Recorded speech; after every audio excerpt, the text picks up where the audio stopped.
नमस्कार, मृदुभाषी में आप सभी का स्वागत है। मैं सान्या जैन हाजिर हूँ 5 PM शो लेकर, जिसमें हम बात करते हैं प्रदेश की बड़ी सुर्खियों के बारे में। मध्य प्रदेश में कोरोना की दूसरी लहर खतरनाक होती जा रही है। पिछले 24 घंटे में रिकॉर्ड में 2777 केस मिले हैं। प्रदेश में एक दिन में कोरोना का ये सबसे बड़ा आंकड़ा है। इससे पहले 18 सितंबर 2020 को 2607 मरीज मिले थे। पिछले एक दिन में 16 लोगों की मौत भी हुई है। इससे पहले एक दिन में 16 मौतें 24 अक्टूबर 2020 को हुई थी। इस तरह 7 दिन में 77 लोगों की जान जा चुकी है। मौतों का कुल आंकड़ा 4000 के पार हो गया है। प्रदेश की संक्रमण दर 10.4% पर पहुंच गई है। सबसे ज्यादा खराब स्थिति प्रदेश के दो बड़े शहर इंदौर और भोपाल की है। दोनों शहरों में प्रदेश का 50% से ज्यादा मरीज मिले हैं। बात करते हैं महाराष्ट्र की। यहाँ कोरोना के केस में बेहद तेज रफ्तार से हो रही बढ़ोतरी को देखते हुए सरकार ने सख्ती शुरू कर दी है। इसी कड़ी में पुणे में अगले 7 दिन शादी और अंतिम संस्कार को छोड़कर सभी सार्वजनिक कार्यक्रमों पर रोक लगा दी गई है। अंतिम संस्कार में 20 लोगों और शादियों में 50 लोगों को अनुमति होगी। आदेश शनिवार से प्रभावी होगा। पुणे में 3 अप्रैल से 12 घंटे का नाइट कर्फ्यू लगाने का ऐलान किया गया है। इसके अलावा कोरोना टीकाकरण अभियान की रफ्तार तेज हो गई है।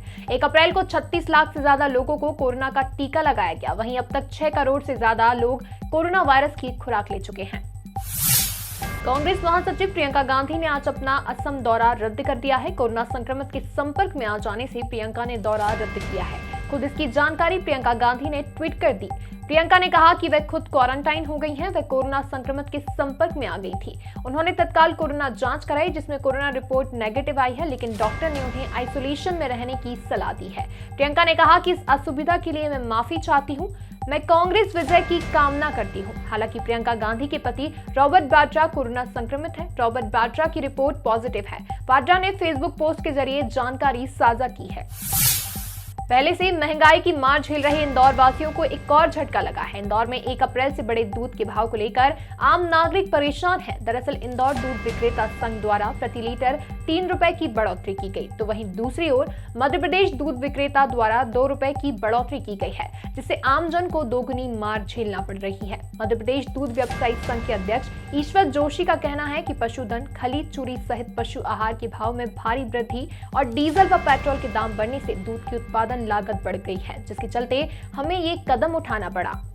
दूध की वर्तमान परिस्थितियाँ किस स्थिति में हैं? खली का भाव ज़्यादा है, भूसा का भाव ज़्यादा है, मवेशी महंगे हैं, पानी की कमी है, पेट्रोल डीजल के भाव ऊंचे हैं, इसमें उत्पादन लागत बढ़ रही थी।